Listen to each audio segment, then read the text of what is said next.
What if getting featured in a national magazine or an online publication wasn't about, gee, I just got lucky, but more about strategy and your name appearing in media, not because you got lucky, like I said, it's because you really strategically planned it. Well, that's what my guest today is about. His name is Russell Trahan, and he knows a thing or two about how to make this happen for you. He is an expert.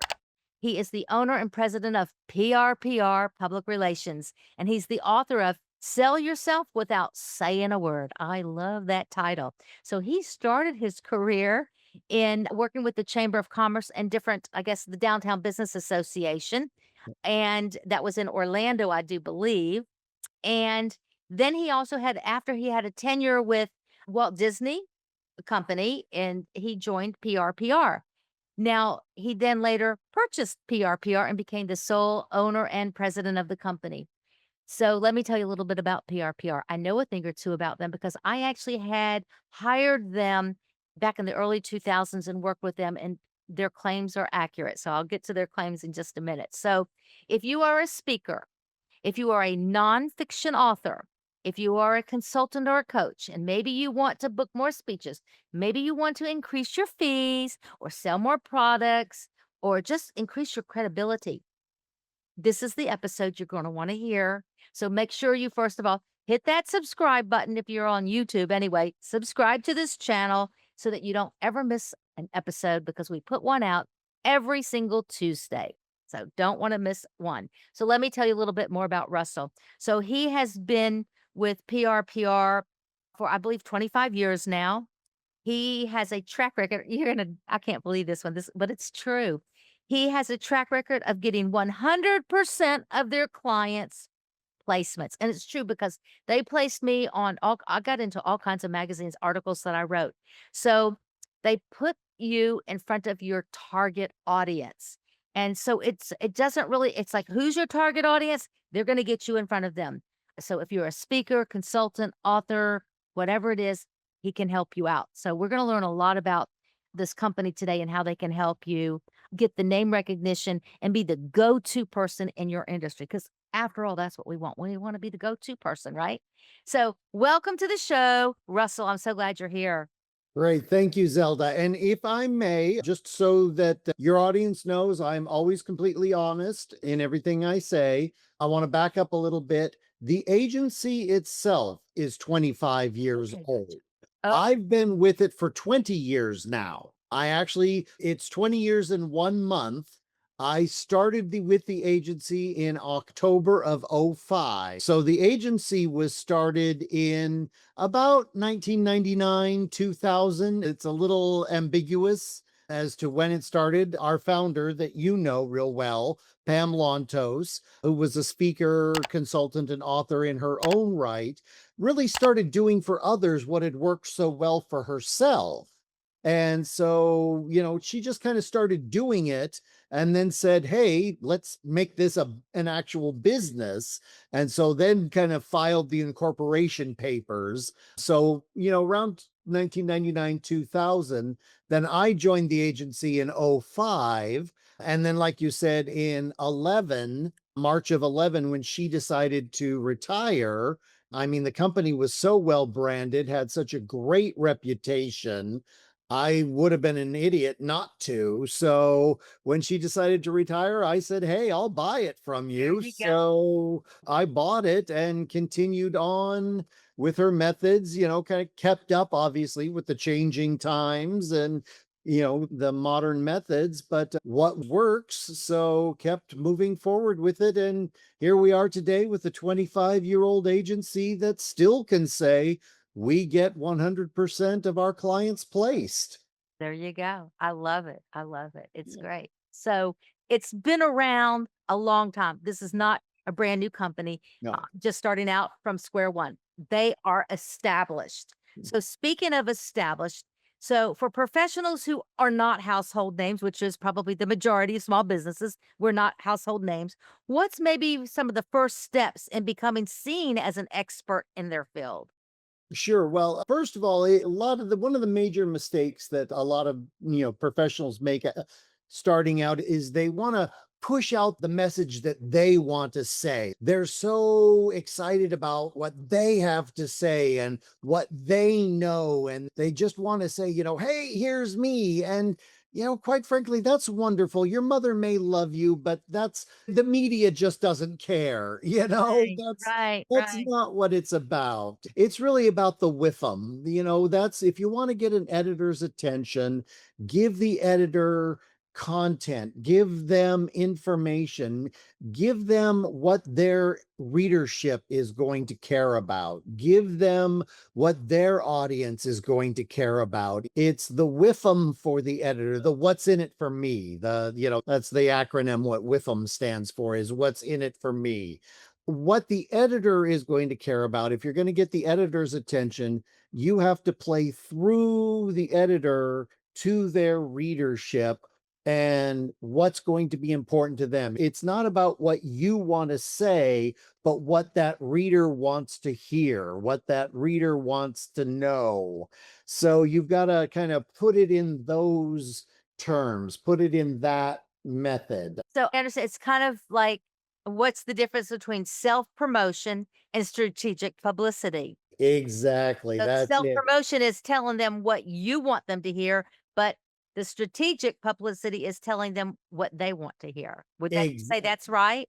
Exactly. No, that's perfect. That's an excellent way to put it because we always say in the articles that we place, we always say, non-advertorial, Right, non-self-promotional, right. we always say no I's, we's, or me's, you don't want to say, I do this, I got this, the editor's going to say, big deal, place an ad, don't, that's not, they're not going to care. My reader isn't going to care. Right. If you want to brag, place an ad. So give them content, give them information, give them benefits. That makes total sense. Yeah. Absolutely. So, people, I would think most people would be thinking, should I can't don't need to hire a publicist. I'm brand new. But and they think I should hire somebody once I'm successful. But I have a feeling that's just not the right thinking. It's actually the opposite of that. A lot of times, once you're successful, you don't need a publicist. The media comes to you. Once you're a household name, once you're out there and well known, the media is going to be calling you. It's when you're starting out, when you're on your way up, that's when you do need the publicist to get your name known, and you're going to be commenting on the famous people. You're going to be submitting your expertise on the famous people. It's the media calls Tiger Woods when they have a story. The media calls Hillary Clinton when they have a story, but the media calls a publicist looking for the experts to comment on the story they're writing about Hillary Clinton. The media calls a publicist looking for an expert to comment on the story about Tiger Woods. And that's where we give them our clients. So, yeah, it's when you're on your way up that you need the publicist. It's kind of like, when do you advertise? When you're starting out, and when times get tough, you don't quit. You keep marketing. Well, now that's exactly it. When times get tough, you keep marketing. I'm sure you remember the Wrigley gum story from World War II when they stopped making gum, when the governments used all the gum for the war product, and all the brands of gum stopped advertising except for Wrigley gum. This is a famous story. They teach it in colleges, in advertising and marketing classes in colleges. And all the brands of gum stopped advertising except for Wrigley. And they came up with their famous Remember This Wrapper ad campaign. And in magazines and newspapers and billboards all across the country, all throughout World War II, they put pictures of empty gum wrappers with Wrigley's on them. Just an empty wrapper, no gum, but it was Remember This Wrapper with Wrigley's on it. And after World War II, Wrigley's was the number one brand. Everybody bought Wrigley's. They didn't No, know anybody else. yeah, no Red Stripe, no, what other every other brand of gum went out of business because everybody bought Wrigley's because it was all they could think of. So, yeah, it's in the tough times that you need to keep advertising to come out of the tough times. So tell me, what do editors and journalists look for when they're trying to decide whose story to feature? Because you pitch these different stories and all that. How do they decide? Well, it's a lot of it, honestly, in the articles that we place in the Trade Industry and Association magazine.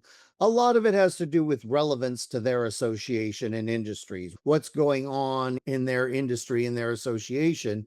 That's what they choose. Now, a lot of the topics are timeless, different marketing and different management, motivation, HR topics, hiring, firing, motivating, training, those things are timeless, but it's really more the structure of the article that helps sell it to the editors. Me by the structure of it. You bet. The editors love articles that are 5 steps, 6 myths, 7 ways. That changed in years, has it? That has not changed. That's the type of articles you did, isn't it? Yeah. Yep.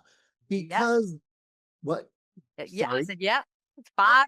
Here are the 5 steps to follow. Here are the 7 steps to follow. Absolutely. Yeah. And sometimes they like the, 6 things not to do, 7 myths of this. Yeah, yeah. Sometimes they like to flip it. Well, because these trade and association magazines are read by owners, executives, entrepreneurs, they're read by the C-suite level decision makers. These are busy people. And a lot of times these magazines and these newsletters, they're picked up, they're read, and they're put down, and they're picked up again, they're read, and they're put down. They like the steps that they can read a little bit, glean some information, and then put down. And then you can pick it up again, and you don't have to worry about where was I? Well, oh, what were they talking about? They could just pick up a bullet point, get a little information, and then put it down, and then pick it up again and then read it a little bit and put it down. So it's really for the convenience of the reader. So that's why those 7 steps. They also love acronyms and alliterations, be a champ closer, CLOSE, for sales types of My magazines. my book that y'all helped me promote called The Art of Bouncing Back, all about the 7 steps. And there are 7, actually, it's 7 actions, ACTIONS. Ah, Each letter stood for something that's in that book. It's like, yeah, wow, all these years later, it hadn't changed. it hasn't changed. Well, it's the formula works, Yeah, It, if it's not it's broke, don't fix it, right? if it's not broke, don't fix it. Oh That's,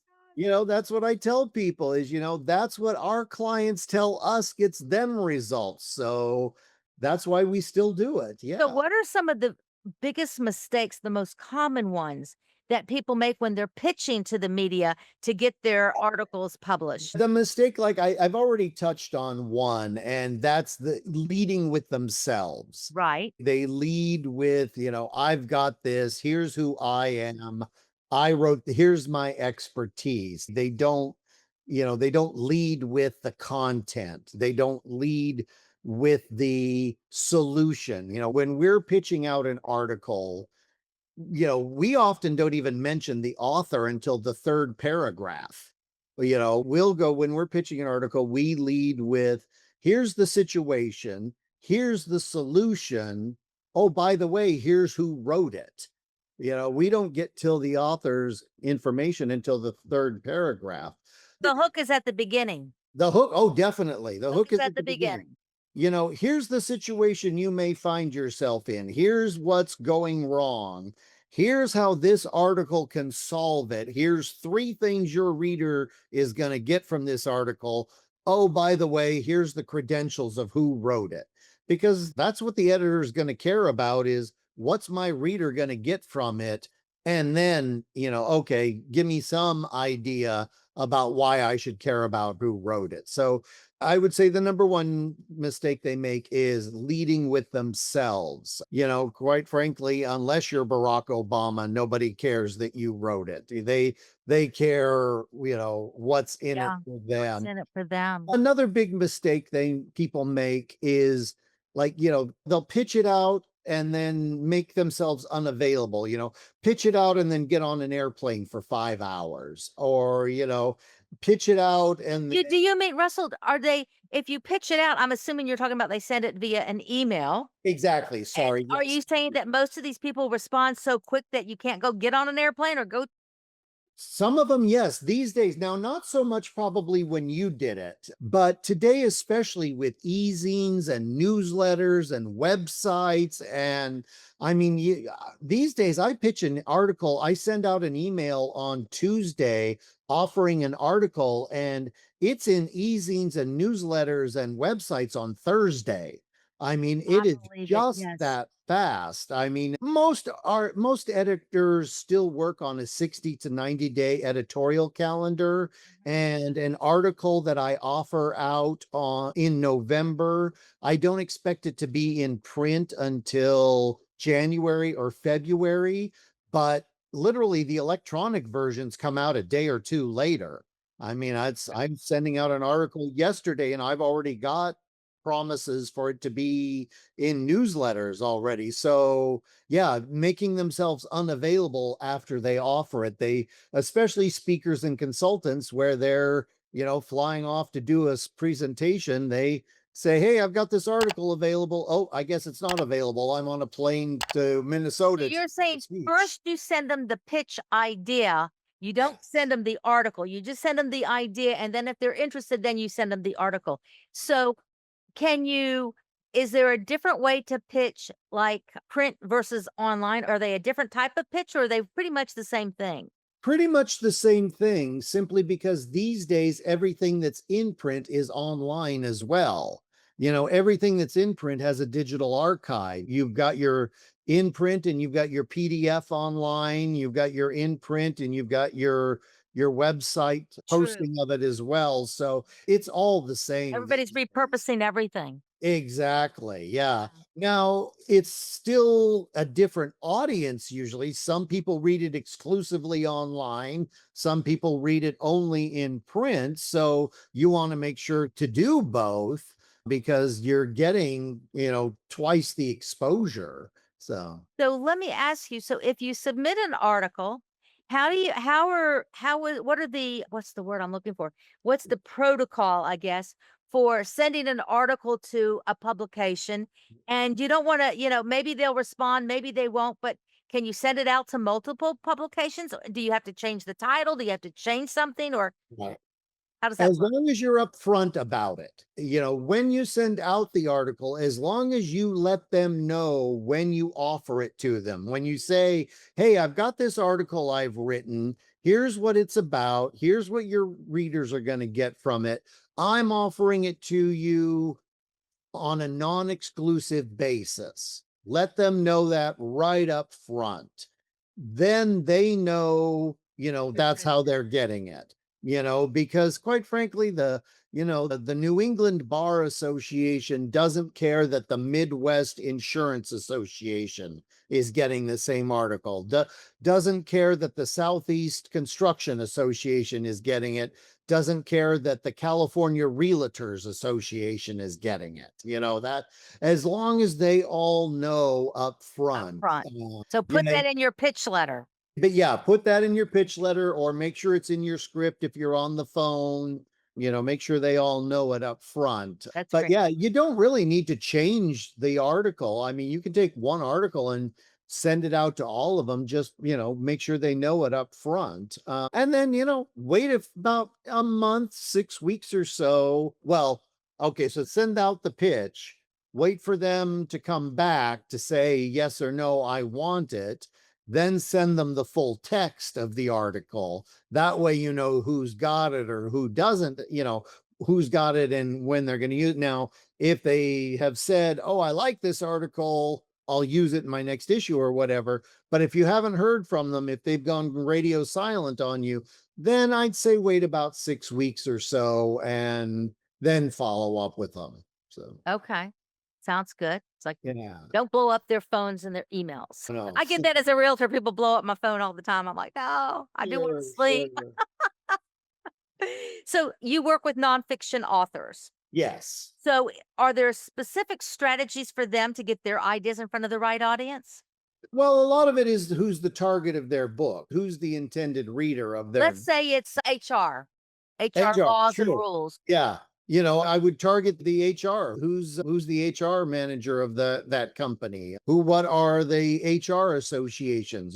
They can target both the industry associations and the professional associations, HR magazines, because you want to be seen as the expert. So get the frequency and repetition, get the dual coverage, have them see you in both their industry magazines, their widget manufacturing association magazine, and their professional magazine, their HR magazine. Get the double exposure. Some people say, well, why do I care if it's in the insurance magazine? I only want HR. Well, the HR director of an insurance company is also reading the Insurance Association Yes. magazine. So get the double exposure, and when they see that, they'll be like, oh, this person really is the expert. They really are the go-to source. Hmm. So how important is it to what role does being consistent? And I don't mean consistent in calling them all the time saying, "Hey, did you get my email?" but in submitting articles to the same organizations so that you don't fade out. Sure.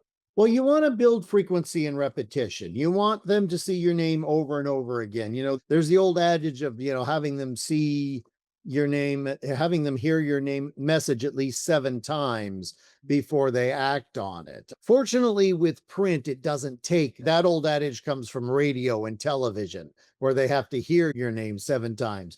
In print, it's a lot shorter than that because they can hold on to the magazine. They can rip out the page. We hear from a lot of meeting and event planners that they go to their association magazines, they go to their trade publications looking for speakers, looking for articles, looking for speakers, because they know that when you're in that association magazine, it's a stamp of endorsement, it's instant credibility that when you're there, your message is going to be applicable to their audience because the readership of that magazine is the audience Yes. at the convention. So, you know, they rip out pages, they bookmark newsletters, they download the e-zines.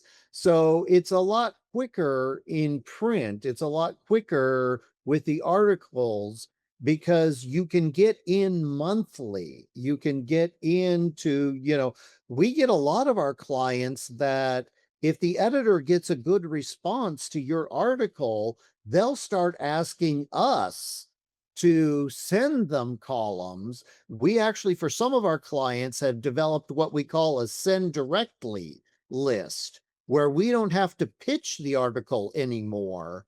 That editor knows that they like the columns. So we just say, oh, we've got a new column from this client. We have these magazines that don't want us to pitch them anymore. They just want them directly. So we just send them the full column every time we get one from them.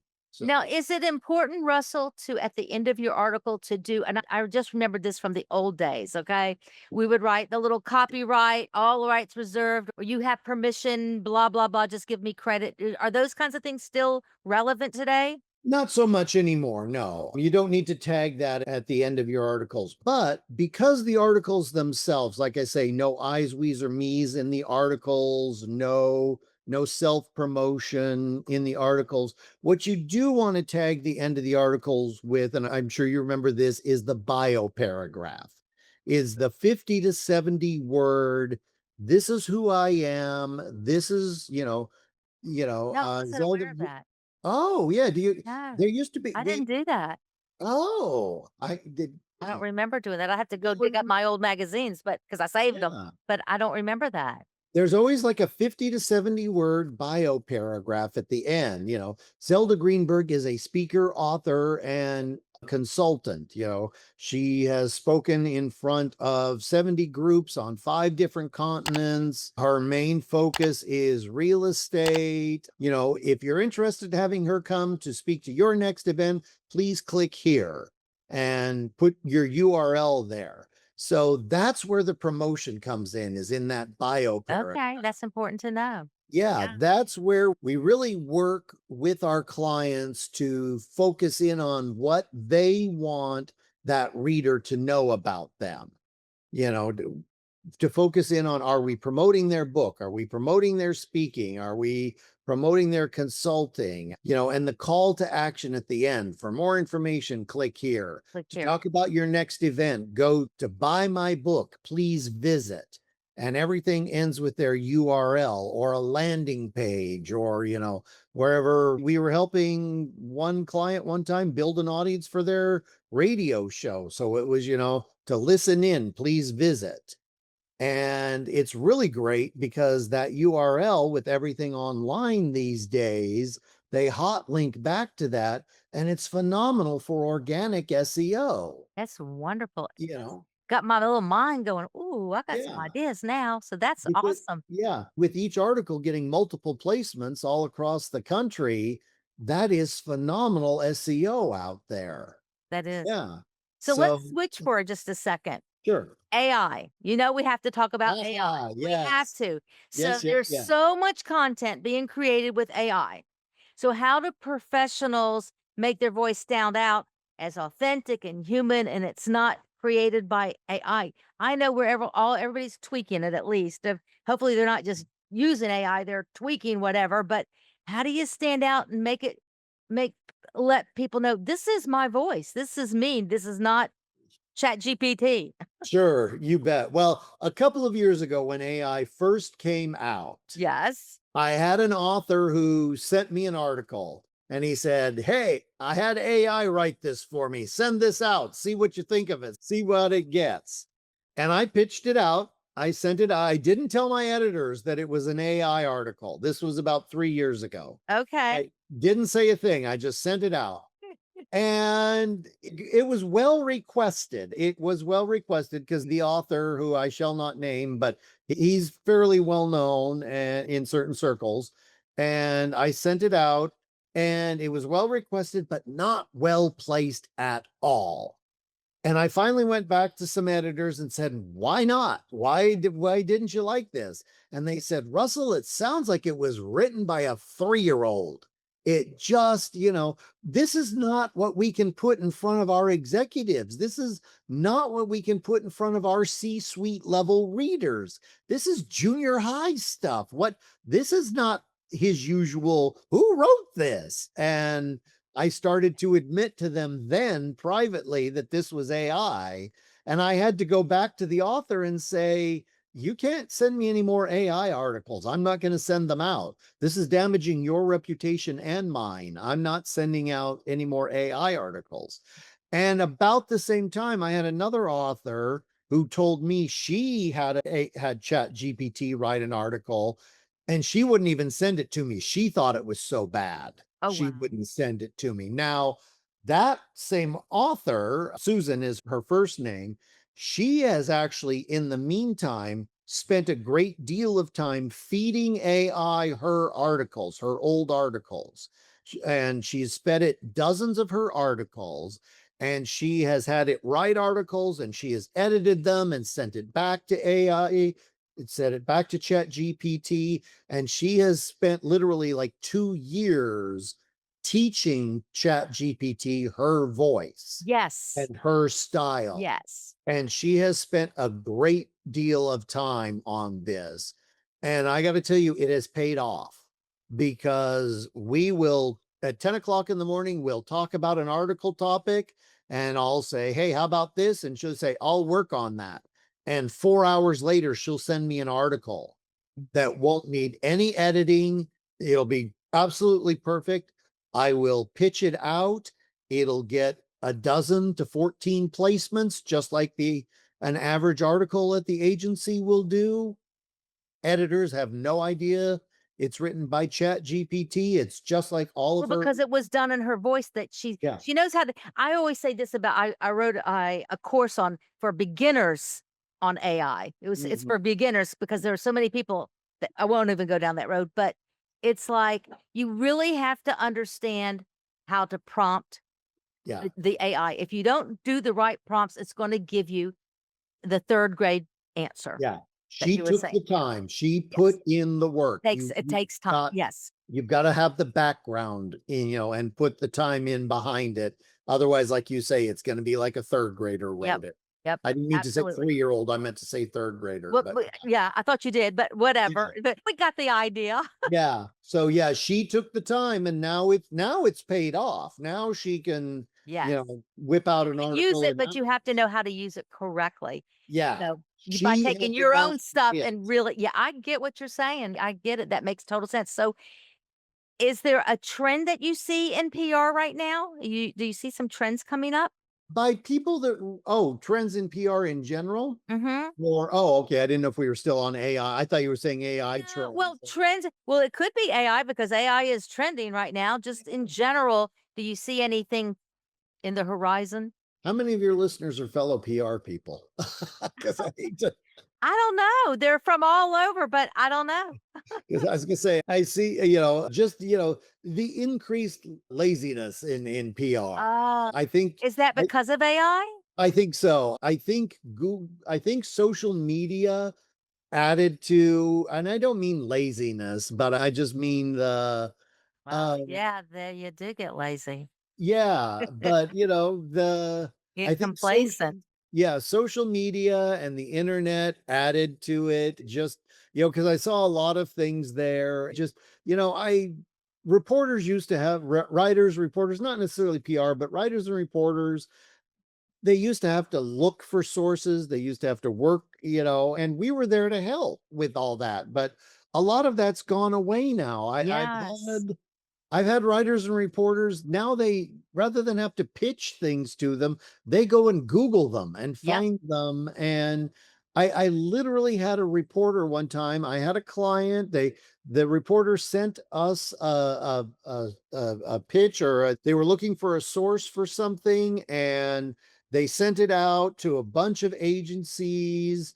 And I sent back my pitch, and they came back and they said, "Well, she sounds good, but I only needed 3 sources and you were number 4, so never mind." And I I literally answered back, "Well, okay, how about the 3 best sources, not the 3 fastest sources?" How about taking the time to actually read them and see which Love it. ones are the best? But, so I really see that, I know I sound like get off my lawn, but I just see in the 25 years I've been doing this, I see that internet and social media and now AI, they say they're tools to make their jobs easier, but I also just see that it's making them lazier and Lazier. necessarily not making them better, Okay. just So, lowering the bar and le making them more mundane. And now I'm gonna be out of business because nobody's gonna wanna work with me after no, saying, you're great, and I wouldn't have had you on the show otherwise, so let me ask so that brings me to my next question, actually. So, how do you measure the impact of a PR campaign beyond things like, "This had so many likes, this one had so many shares." How can you measure? well, that's up to the individual client and what they're hoping to get out of it, to be honest with you. I mean, that's what I always ask each client when I'm having each potential client when that's how I always start a meeting with a potential client, is by asking them, what's your ideal outcome of a PR campaign? And I'll tell you if I'm even the right agency to help you achieve that. And then I can end the call in 10 minutes, or we can keep talking. Because if what you want is beyond my means, then we don't even need to continue talking. But, Yeah.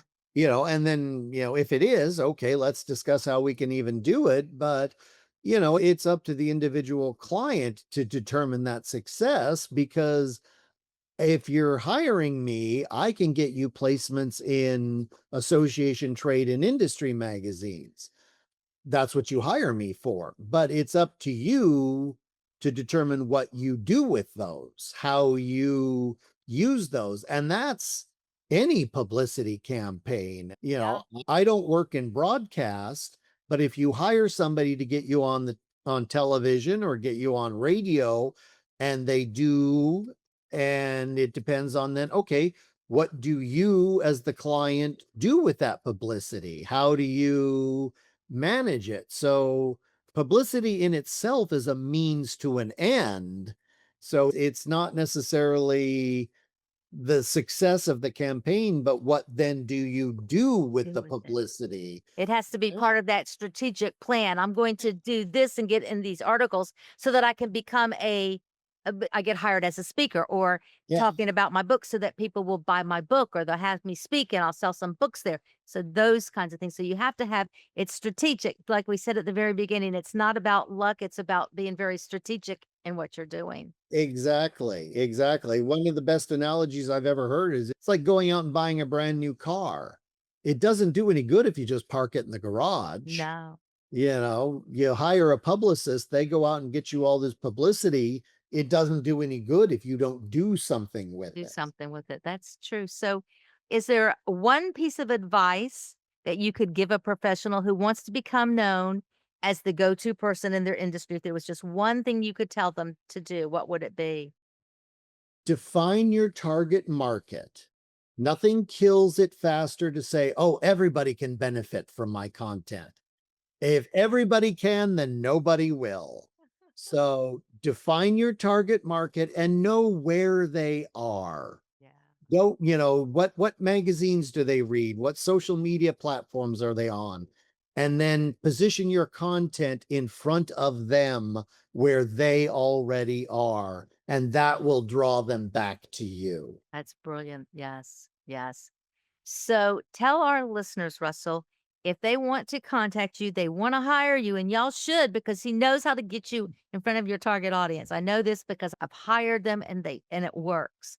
So tell us how they can reach you. Sure. On my website, prpr.net, net, there's a contact us page.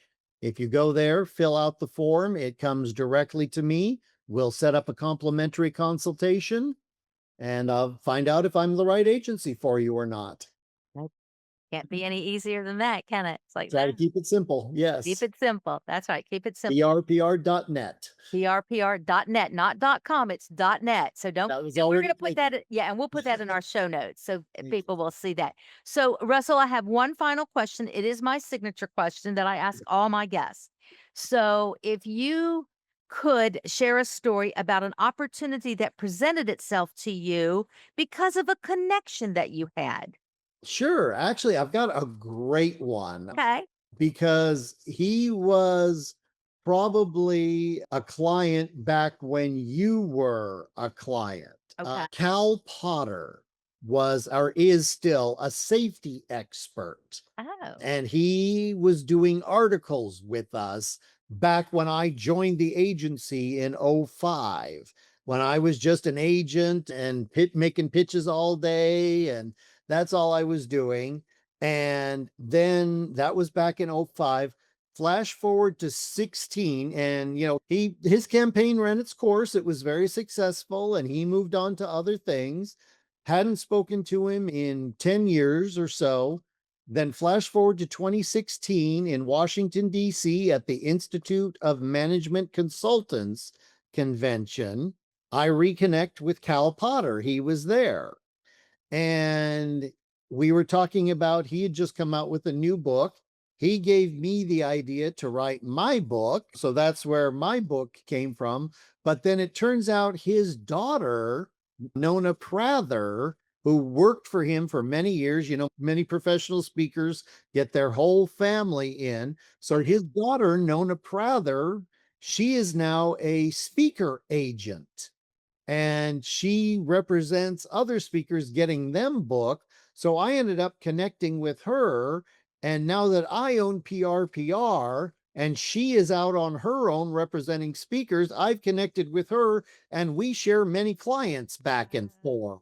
So it's kind of moved on to I feel like she and I are both the next generation, that Pam and Cal work together, and now Nona and I are working together. That's so cool. What a cool story. Yeah. It's true. It's all about connections, and that's what this show is about. It's success through connections. And that is our show today. I hope that our audience has gotten a lot out of this one because I certainly have. If you're trying to grow your company, this is what you need to be doing. You need to be the go-to person in your industry, and the way to get connected through Russell. You Thank call you. Russell, he'll get you where you need to go. It's remember, it's 100% placement. So Yep. hey, that's a track record. So I hope that you'll remember also, please subscribe to our channel, Success Through Connections. We're on all the different platforms for podcasting. And don't forget, success does not happen in isolation. It happens because of the connections that we have. And today, connections are currency and connections are the power move. So until next week, I'm Zelda Greenberg, your host. Keep on connecting it. I'll see you next week.